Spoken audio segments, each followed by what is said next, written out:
Hello everyone, welcome to chemistry. So last session में हमने किया था वर्नर के थ्योरी पे बेस्ड क्वेश्चन। आज हम करने वाले हैं वैलेंस बॉन्ड थ्योरी के बेस्ड क्वेश्चन को। बेसिकली वैलेंस बॉन्ड थ्योरी का 2 वीडियो आएगा आपका, जिसमें 5 क्वेश्चन हम डिस्कस करेंगे। तो वैलेंस बॉन्ड थ्योरी से 5 टाइप का क्वेश्चन कैसे पूछा जा सकता है वो हम लोग सीरीज चला रहे हैं। तो बेसिकली आपका जो प्लेलिस्ट है उसका नाम ही है बेमिसाल 100 सवाल। 100 क्वेश्चन मैं आपको करवाऊंगा जो हर एक टॉपिक से रिलेटेड होगा, और मोस्टली उस टॉपिक से क्वेश्चन आता ही है। आप अगर एक बार देख लेते हो, समझ लेते हो, तो आप बहुत अच्छे से कर सकते हो, उसको टेंशन की जरूरत नहीं है। तो आप एक बार देख जरूर जाना, अगर नहीं समझ में आ रहा है एक बार और देख लेना, ठीक है। तो स्टार्ट करते हैं वैलेंस बॉन्ड थ्योरी। तो वैलेंस बॉन्ड थ्योरी का पोस्टुलेट पढ़ने की जरूरत नहीं, वो आप पढ़ चुके हो। मैं बेसिकली यहाँ क्वेश्चन करवा रहा हूँ, तो मैं बात करता हूँ क्वेश्चन कैसे पूछा जा सकता है। तो वैलेंस बॉन्ड थ्योरी हमने पहले केमिकल बॉन्डिंग में भी पढ़ रखी है, और यहाँ भी वैलेंस बॉन्ड थ्योरी पढ़ रहे हैं। वैलेंस बॉन्ड थ्योरी सेम ही है। क्या बोलता है कि बॉन्डिंग करनी है तो ऑर्बिटल खाली होनी चाहिए।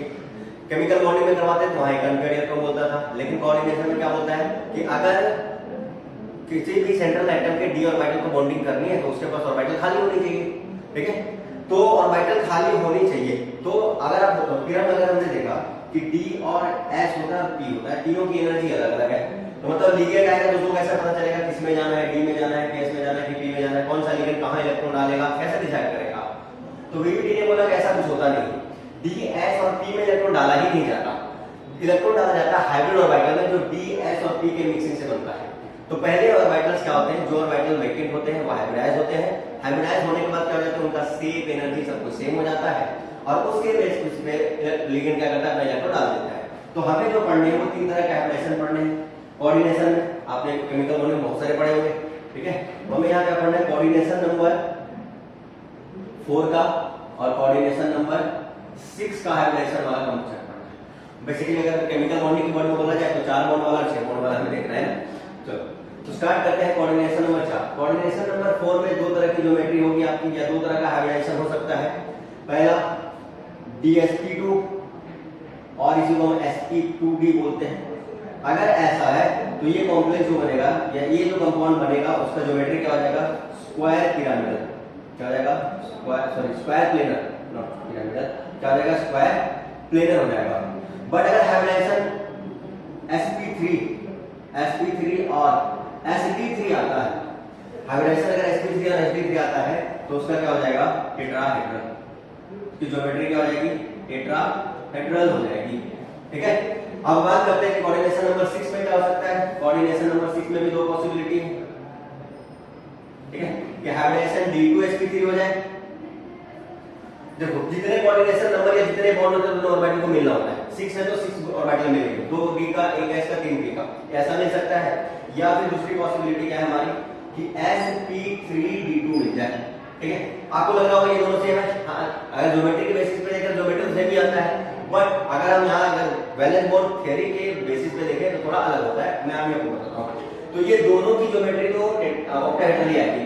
दोनों की ज्योमेट्री क्या है, ऑक्टाहेड्रल। आपका हाइब्रिडाइजेशन D2sp3 आए या फिर sp3d2 आए, ज्योमेट्री तो ऑक्टाहेड्रल ही होना है। चलो हम बात करते हैं कि कब हम कैसे हमें पता चलेगा भाई कि कॉम्प्लेक्स दिया हुआ है तो हमें कोऑर्डिनेशन नंबर 4 में स्क्वायर प्लेनर बनाना है कि टेट्राहेड्रल बनाना है। हाँ, अगर कोऑर्डिनेशन नंबर 6 दिया हुआ है तो आंख बंद करके आप क्या बोलोगे, ऑक्टाहेड्रल बना देना, उसमें कोई टेंशन नहीं, ठीक है। तो अब चलो बात करते हैं यहाँ, आप नोट करो इसको, स्क्रीनशॉट लो। चलो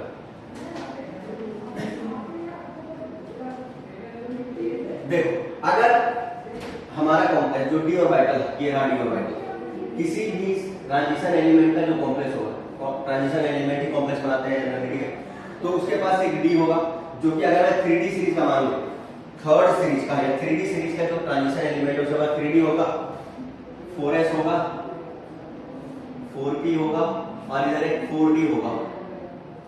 इधर क्या होगा, 4d होगा। आगे बहुत कुछ होता है लेकिन हमें लेना ही नहीं, हमें जितना काम होता है उतना यूज करते हैं, और ऑर्बिटल्स तो इनफाइनाइट होते हैं, हमें जितना जरूरत होता है या जितने में इलेक्ट्रॉन जाता है उतने को ही काउंट करते हैं, ठीक है।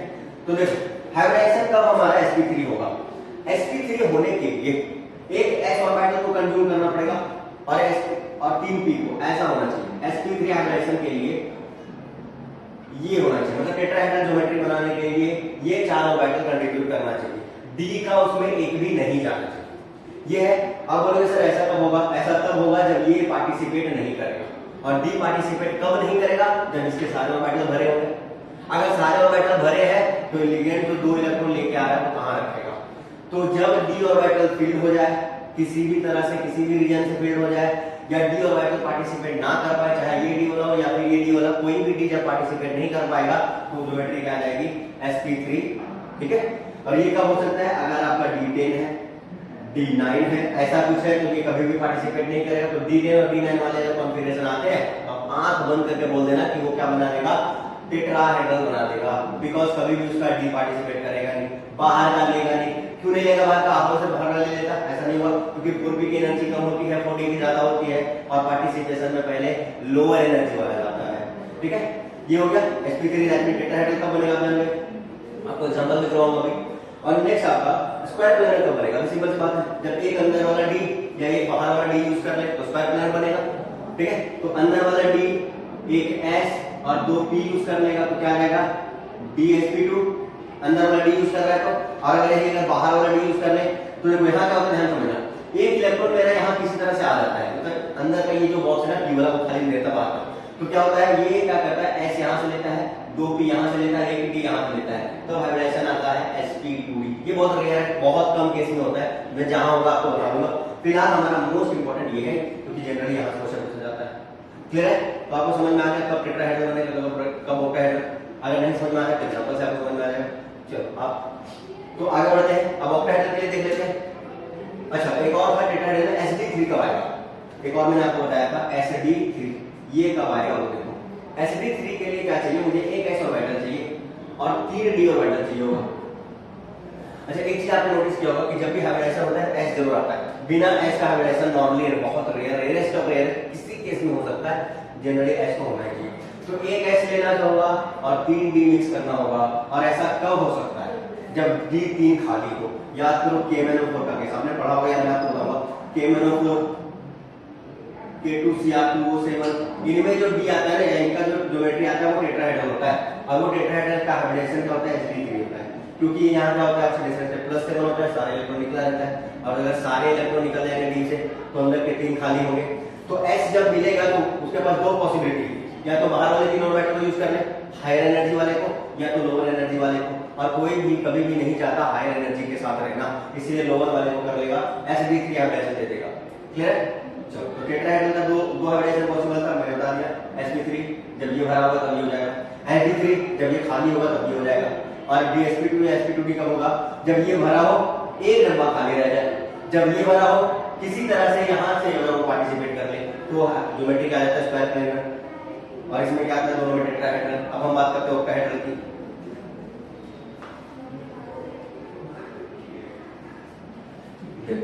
तो ऑक्टाहेड्रल के लिए क्या करना है, ऑक्टाहेड्रल के लिए क्या चाहिए हमें, एक s 2 d और 3 p चाहिए होगा।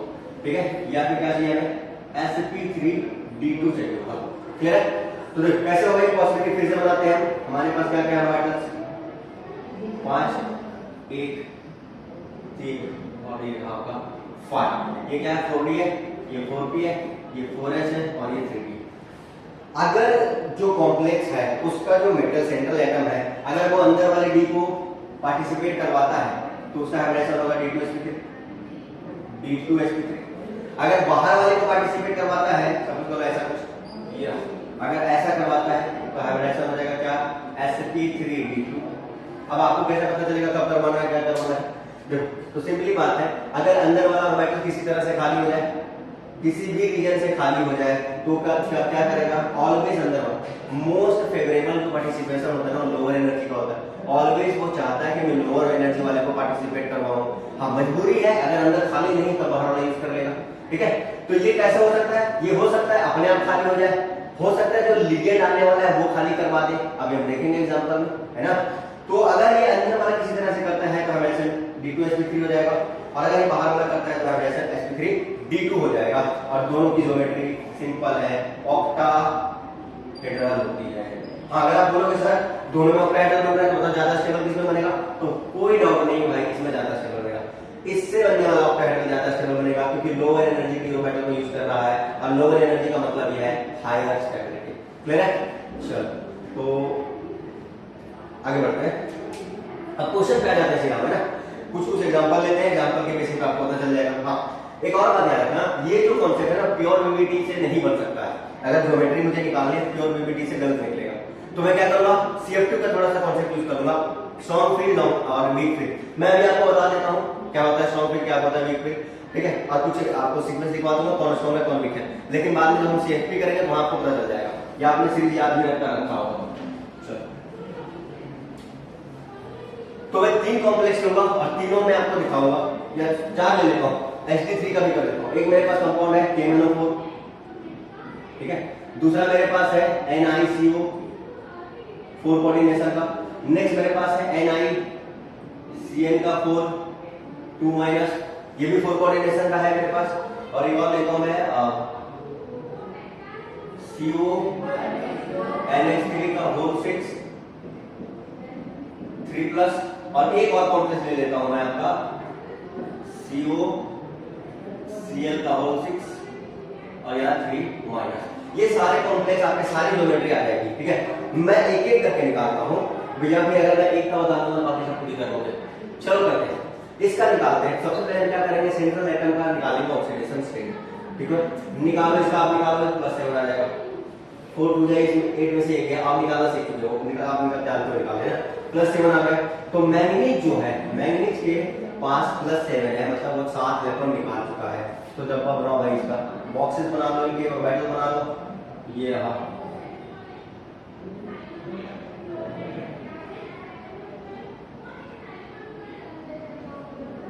ये 3D है, 4s है, 4p है, 4p है, ठीक है। अब इसके पास इलेक्ट्रॉन है कितने, आप बोलोगे सर भी नहीं। अगर मैं Mn7 का लिखूं, Mn+7 का लिखूं तो सारा इलेक्ट्रॉन निकाल चुका है।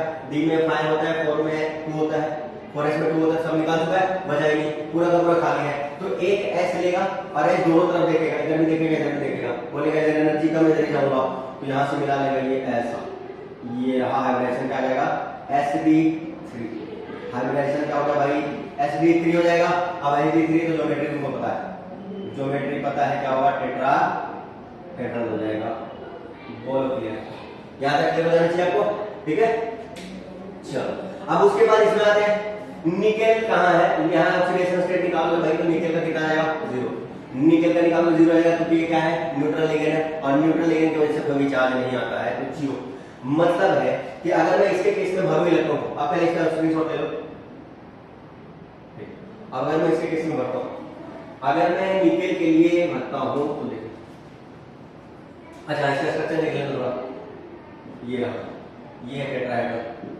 आप बोलोगे सर टेट्राहेड्रल कैसे इतने सारे बॉन्ड दिख रहे हैं मुझे, लेकिन ऐसा कुछ है नहीं, क्योंकि हम 6 सिग्मा काउंट कर रहे हैं, हम ऐसा कहेंगे 1 2 3 4 सिग्मा मतलब Sp3 या Sd3, यहां तो Sd3 हो रहा है, Sp3 तो होगा नहीं, हायर एनर्जी मिलेगा नहीं, तो हाइब्रिडेशन ये हो गया ज्योमेट्री इसका टेट्राहेड्रल, ठीक है।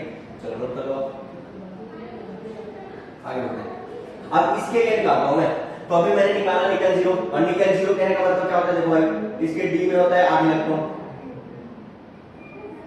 D हो जाएगा 1 इलेक्ट्रॉन, S में हो जाएगा 2 इलेक्ट्रॉन, P में 0 रहेगा, और बाहर वाले D में 0 रहेगा, यहाँ रहेगा 2 इलेक्ट्रॉन, यहाँ रहेगा 8 इलेक्ट्रॉन, 1 इलेक्ट्रॉन रहेगा,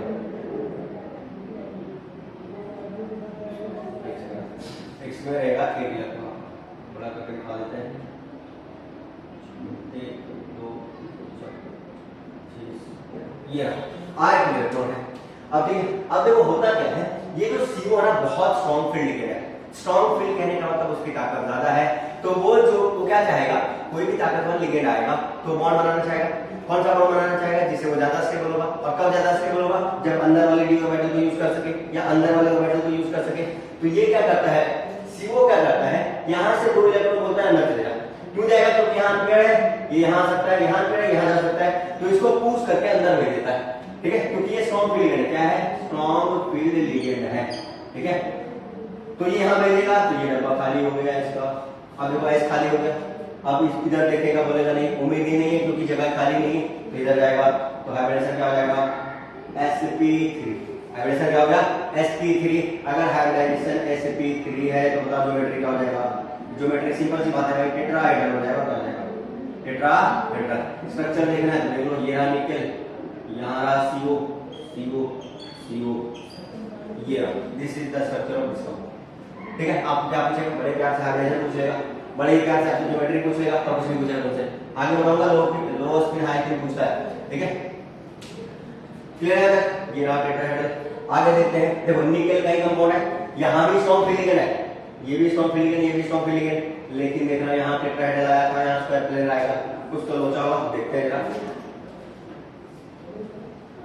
चलो, तो आते हैं इस कंपाउंड के अंदर। अब इस कंपाउंड के लिए फिर से वही करेंगे, हम निकालेंगे ऑक्सीडेशन स्टेट, आप निकालोगे +2 आएगा, 4 माइनस में 2 बराबर, तो कितना हो गया +2, या ऐसे निकालो x Cn होता -1 -2 निकालोगे कितना आएगा +2, कितना आएगा +2। +2 कहने का मतलब है निकल ने 2 इलेक्ट्रॉन निकाले। अब बता निकल 2 इलेक्ट्रॉन कहां से निकालेगा, s से निकालेगा, क्योंकि s हायर एनर्जी में होता है। तो इसका क्या हो जाएगा, अभी निकल 2+ का अगर मैं लिखूं, किसका लिख रहा हूं, निकल 2+ का, तो 3d 4s 4p और ये रहा आपका 4d, 3d 4s 4p 4d। अब देखो जरा ध्यान से, 2 इलेक्ट्रॉन निकालने मतलब इसका भी d8 तो बचा हुआ है, 4s का निकाला इलेक्ट्रॉन इसने, यहाँ जो 2 इलेक्ट्रॉन था वो निकाला, तो बचा हुआ है यहाँ पे 8 इलेक्ट्रॉन। कितने बचे, 8 इलेक्ट्रॉन। 8 इलेक्ट्रॉन में से देखना जरा, एक मतलब सिंगल इलेक्ट्रॉन है। अब देखो ध्यान से, Cn क्या है, बहुत स्ट्रॉन्ग फील्ड लिगेंड है, ये भी क्या है भाई, स्ट्रॉन्ग फील्ड लिगेंड है। ये भी क्या बोलेगा, ये भी अपना क्या लगाएगा, जोर लगाएगा, डब्बा अंदर खाली करना चाहेगा लोअर एनर्जी वाला, तो इसको उठाएगा, यहाँ डाल देगा, इसको क्या करेगा, तुम अकेला है वो वहां चला जा, मेरे लिए डब्बा खाली करो, तो ये देखो यहाँ इसको क्या कर देगा, पेयरिंग करवा देगा। अब पेयरिंग करवाने के बाद देखना, एक D अंदर वाला और यहाँ से, क्योंकि 4 कॉम्बिनेशन में 4 ऑर्बिटल चाहिए था उसको, 1 2 3 4 हो गया। तो हाइब्रिडेशन क्या हो गया, अंदर वाला D यूज किया तो D लिख देंगे, पहले D लिखेंगे, फिर S फिर 2, तो ये हो गया क्या, ये हो गया आपका हाइब्रिडेशन। नेक्स्ट आपका ज्योमेट्री देख लो, ज्योमेट्री क्या होगा आपको पता है, DsP2 हो तो क्या हो जाएगा, स्क्वायर प्लेनर हो जाएगा, क्या हो जाएगा, स्क्वायर प्लेनर। पूछ लेगा, कॉम्प्लेक्स देगा, आपको पूछेगा बताओ हाइब्रिडेशन क्या होगा, ज्योमेट्री क्या होगा। आगे हम पढ़ेंगे और भी बहुत चीजें, तो अभी रुक जाते हैं, फिलहाल हम ज्योमेट्री हाइब्रिडेशन की बात कर रहे हैं। तो ये निकाल दिए इसका मैंने, ठीक है, चलो नोट कर लो। नेक्स्ट कंपाउंड निकालते हैं।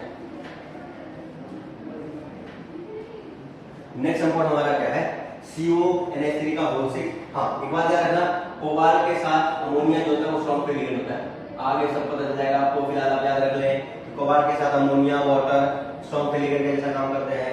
तो कोबाल्ट में है +3, कितना चार्ज है, +3। तो बताओ कोबाल्ट +3 का क्या हो जाएगा, ऑर्बिटल का कॉन्फ़िगरेशन ये रहा, 5 3। तो कोबाल्ट 3+ मतलब कोबाल्ट का क्या होता है, D7S2 होता है, तो 2 इलेक्ट्रॉन यहां से निकालेगा और 1 इलेक्ट्रॉन यहां से निकालेगा, तो D6 बच जाएगा। तो D में 6 भर दो, D में क्या करोगे आप, 6 इलेक्ट्रॉन फिल कर दोगे, 1 2 3 4 5 6 इलेक्ट्रॉन फिल किया आपने, तो अभी 4 अनपेड इलेक्ट्रॉन यहां होंगे। D में कितने अनपेड इलेक्ट्रॉन हो जाएंगे, 4 अनपेड इलेक्ट्रॉन, 4 अनपेड इलेक्ट्रॉन है और स्ट्रॉन्ग फील्ड लिगेंड है, तो ये क्या चाहेगा कि अंदर वाले D को पार्टिसिपेट करना है, अंदर वाले D को पार्टिसिपेट करवाने के लिए क्या करेगा, इनको पेयरिंग करवा देगा, तो ये कुछ ऐसा हो जाएगा।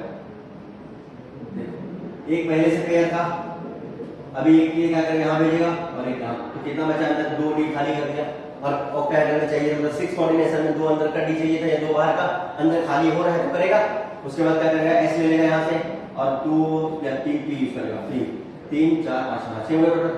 तो D2sp3 हाइब्रिडेशन क्या हो जाएगा, D2sp3। अब हाइब्रिडेशन अगर D2sp3 है तो बता दो ज्योमेट्री क्या हो जाएगा, अब बता दो आराम से, ऑक्टाहेड्रल हो जाएगा, क्या आएगा, ऑक्टाहेड्रल हो जाएगा। क्लियर है, तो ये रहा भाई। अब देखो यहाँ कोऑर्डिनेशन नंबर 6 है, ऑक्टाहेड्रल आया, लेकिन हाइब्रिडेशन देखना D2sp3 अंदर वाला D यूज किया है।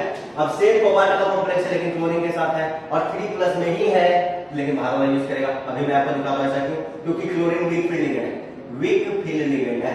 चलो दिखाता हूं आपको टोटल वैल्यू।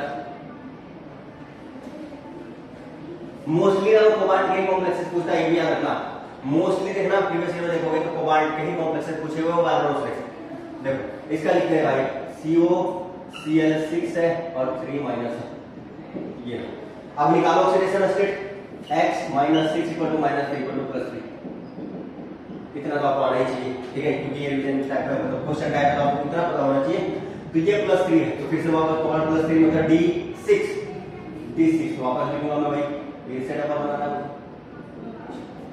ये रहा और ये रहा बाहर।